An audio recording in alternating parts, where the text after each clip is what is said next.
whether it's because of the color of their skin, and racism does play a part. All of these things are interconnected, right? Didn't the president say that he wouldn't mind refugees from Europe as long as they're not coming from Haiti and other places, right? So racism does play or play an important role in how refugees are viewed as well. So all of these things tend to be interconnected.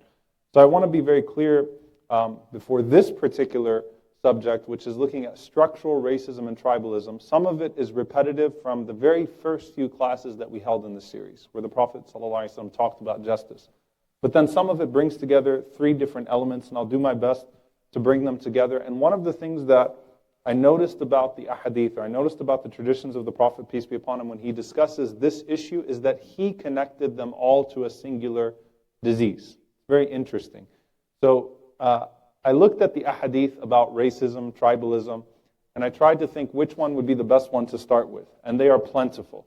And one of the reasons why Islam has been, as many scholars and academics have observed, has been a beautiful or religion that's attractive to many of the liberation movements that have arisen in many different time periods, is that it has such an explicit anti-racism tradition.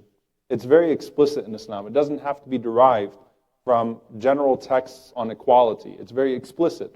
And I thought, what could be the best hadith to start this subject off with? And I found this hadith in which the Prophet ﷺ actually uses quite the tone of condemnation, which, as you know, if you read through the hadith of the Prophet ﷺ, that's the exception, it's not the norm. The Prophet, peace be upon him, did not use harsh language unless he was really trying to deliver a point on a particular topic. So this hadith is in Abu Dawood, and I want you to think as I'm going through the hadith how many themes are actually tied into this subject.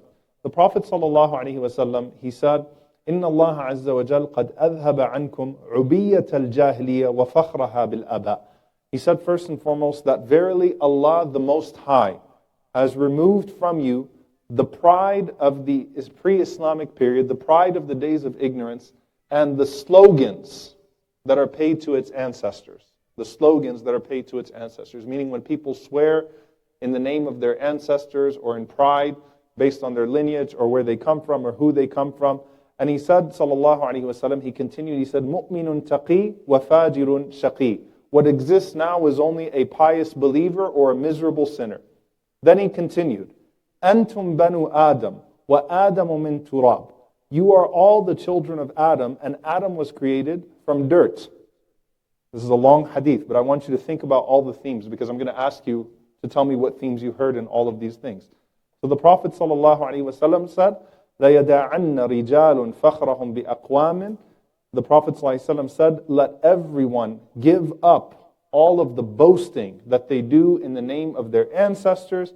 And then he continued, he said, لَيَكُونُنَّ أَهْوَنَ عَلَى اللَّهِ مِنَ الْجِعْلَانِ الَّتِي تَدْفَعُ بِأَنْفِهَا النَّتْنِ. He said, sallallahu alaihi wasallam, that they are merely, actually I skipped something, إِنَّمَا هُمْ فَحْمٌ مِنْ فَحْمِ جَهَنَّمْ. He said, they are merely the fuel of the fire of hell, or they will certainly be of less account with Allah than the beetle which rolls dung with its nose.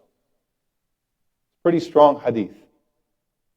There are about 10 themes in that one hadith. Tell me some of the themes that you heard. Arrogance. Okay, where'd you get that from? Pride. The pride that you take in something else. Okay, what else? What else do you hear in there? Yeah.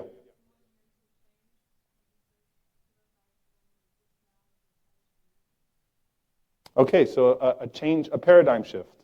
What exists now is only a pious believer or a wicked sinner, a miserable sinner. Great, so paradigm shift, a monumental change in the way that people are viewed in terms of their quality. What else? You guys heard nothing? There are like 10 themes in there.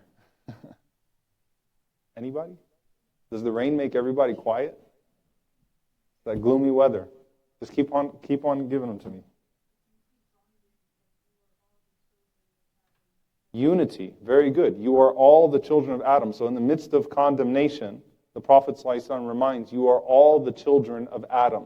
See each other as the children of Adam. What else? Everyone made from dirt. And what does that convey? All equal and all very low at the same time. That from a bodily perspective, there's nothing to take pride in regards to our external creation. What beautifies a person is who they are on the inside.